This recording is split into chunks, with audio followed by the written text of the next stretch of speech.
What's up, y'all? It's your boy, the Gotcha Mogul, here again with another video. So, this video is going to be very critical and may be a determining factor for a lot of you guys of whether or not you decide to keep on investing in playing Artery gear.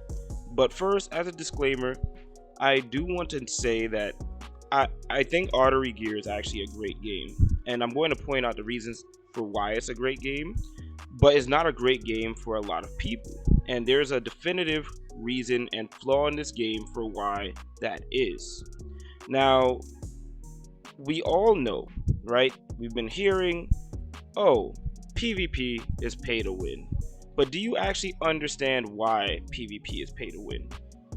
If your first guess was, oh, because whales can spend infinite amounts of money on the supplies in the recharge section and just keep farming, they'll just outgear me and I can't do anything about it.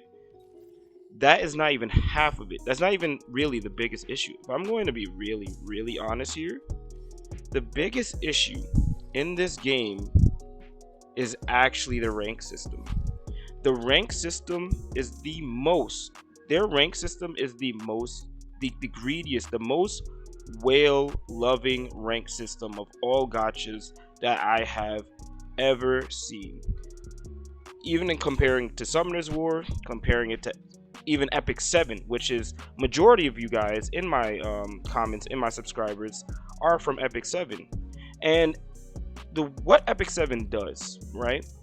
I'm going to explain something to you that you guys probably didn't, like, your brain subconsciously, Epic 7 players, you know that there's something off about the gearing system in this game. You can't really articulate it. You can't really put your brain around it. Well, I got you. I know exactly what the issue is, and this is what it is.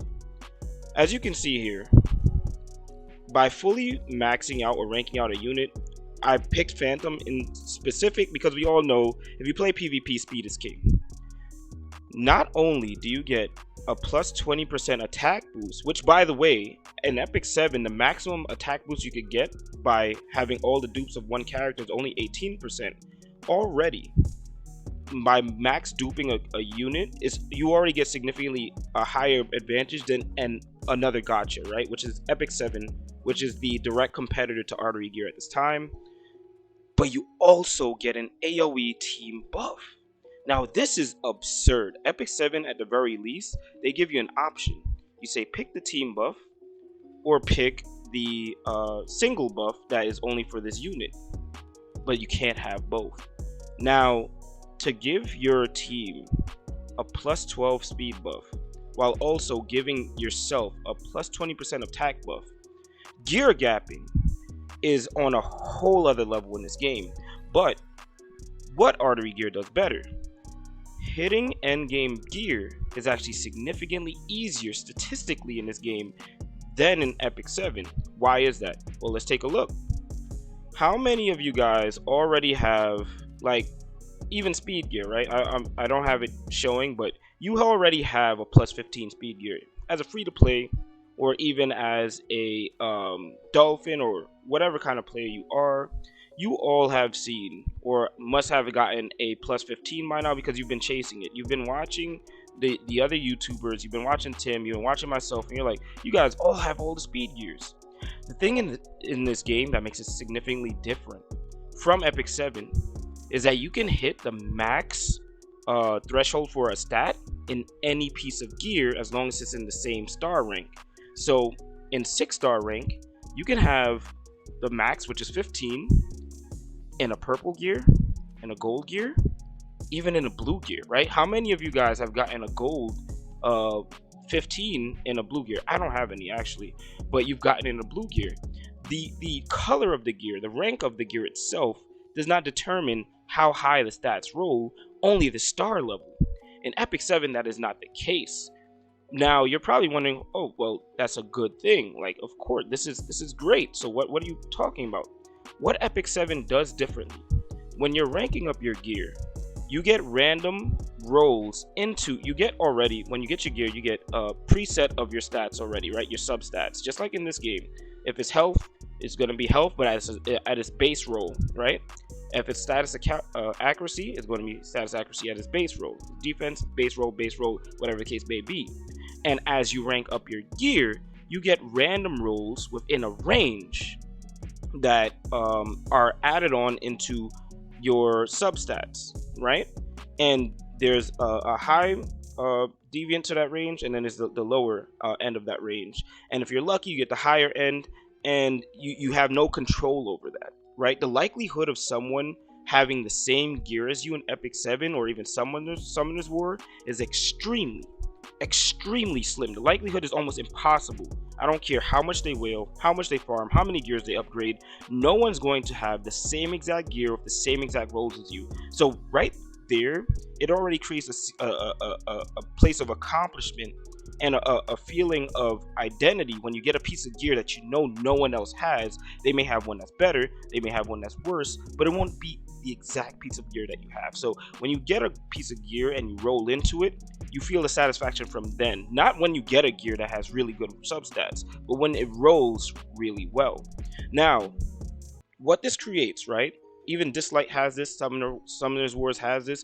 Dislight doesn't have a range, but at least it's random on how high your stats would be.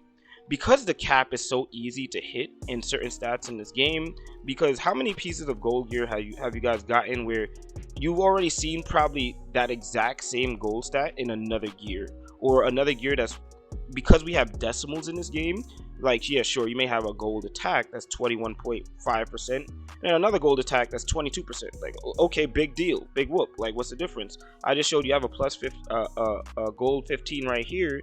I also have a gold 15 right here. The chances of getting multiple high, like, end roll gears is very high in this game.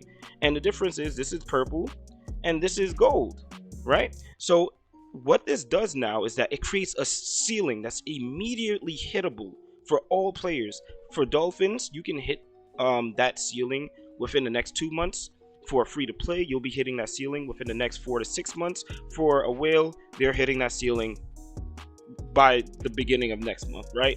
Because that is just how the gearing progression works in this game. But the issue is, right, when it comes to the dupes, right? And I hope this is making sense. Why Epic 7 people still play it? They know that there's always hope in PvP. This is only for PvP, by the way. If you don't care about PvP, click off of this video.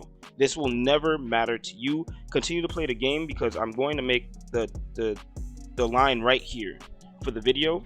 This game has better PvE catering than any other gacha game right now, because it's so easy to get high-end god roll gears in this game. You have easy access to end-game PvE content as they start to roll it out. But as guild versus guild comes out and you're doing more and more PvP content, and they start to give more and more incentives to do player versus player content. Why? Because they want you to roll for these dupes. They're going to put you in a position where you have to choose whether to keep on investing in this game because of this dupe system. Now, because of what I just told you about how the variation in the gear could be so vastly different in Epic 7 versus this game, which hard caps, like, okay, you know you can only hit 15 speed, whereas a speed piece in Epic 7 can hit anywhere. People consider a good piece a 20 speed piece. In this game, you're stuck at 15. That's it. You get in Epic 7, it can be 20 to 25. So what are you saying? What are you saying, Mogul? You're just like repeating yourself.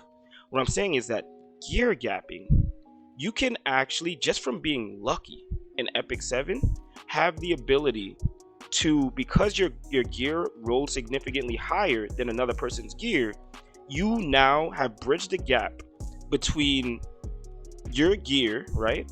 Your gear has effectively by itself bridged the gap between your unit and the enemy unit, who now has, remember, in Epic 7 it's only plus 18%. It's very easy just through efficient gear farming and only rolling on high percentile chance gear, like gears that you know, like, because it has speed, attack, crit, it has gears, it gives you a high percent chance of rolling into an attack stat.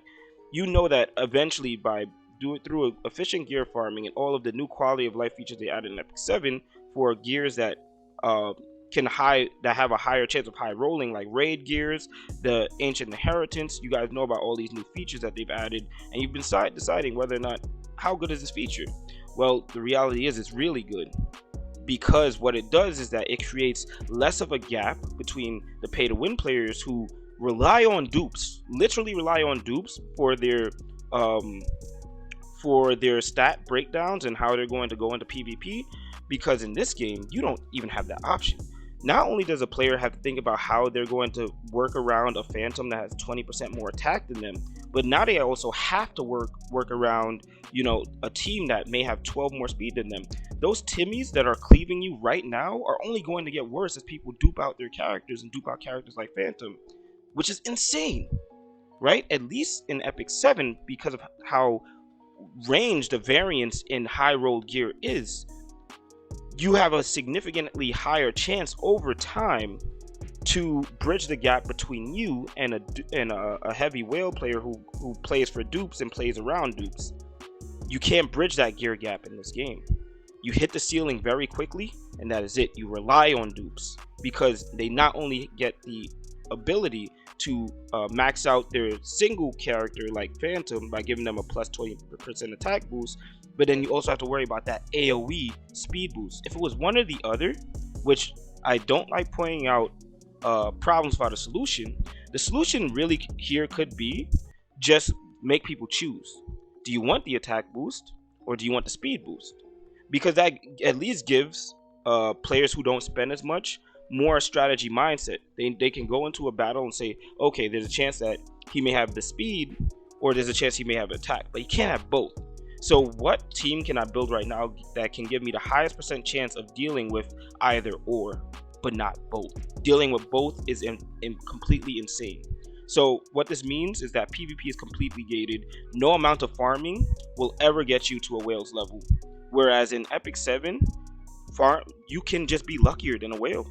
And simply just from being luckier and being smart with your gear farming and just rolling higher on your gear, you can fill that gear gap through that is created from the gearing from the dupe system in Epic 7. So that's what I wanted to point out in this video.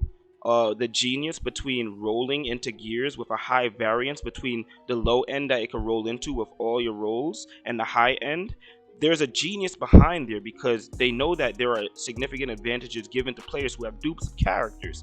So in sum, the fixed gear system that we have in this game has a definitive flaw. It creates an immediate ceiling, and that immediate ceiling can be fixed in one or two ways, where you either prevent other rarity of the same star gear to not have as much high roll of stats as the gold version and the blue version, and etc. Because what you do is that you create the requirements to end game so small that the gate is so low, the bar is so low that everyone's going to reach end game at some point when it comes to their gear farming. And the only deciding factor of matches will be how many dupes that you have. So that's all I have for you guys today. Hopefully this video makes sense. If it doesn't, I may have to take it down and re-upload another video, maybe with visuals from Epic 7, so you guys know exactly what I'm talking about. But the genius behind the rolling system in Summoner's War, Epic 7, Dislight, is that no one is guaranteed to have the same exact gear. And it can bridge the gap for players who have dupes, who are wailing out to make sure that they max out characters like Phantom. So that's all I have for you guys today. Hopefully this was insightful. Maybe this will determine whether or not you continue to play Artery gear in the future, or if you continue to invest in this game. But I think it's very, very important for you guys to note, I'm not a sellout. I'm not trying to get a sponsorship from anyone. I am here for you guys so that you know you're going into this game well informed, if it's worth your money, worth your time. If you're a PvE player, as long as they continue to put out PvE content, this game is completely worth it. More than Epic 7, I would say so, or Dislight, or any of the other gacha games right now, because the PvE from the extremely low gearing ceiling, you will know that you will have the gear that you need eventually for PvE, but you will never have the gear that you need for PvP, because the ceiling, everyone hits that very easily. That's all I have for you guys today, you guys. I hope that this was informative. Please leave a like, comment, and subscribe, and I'll see you guys later.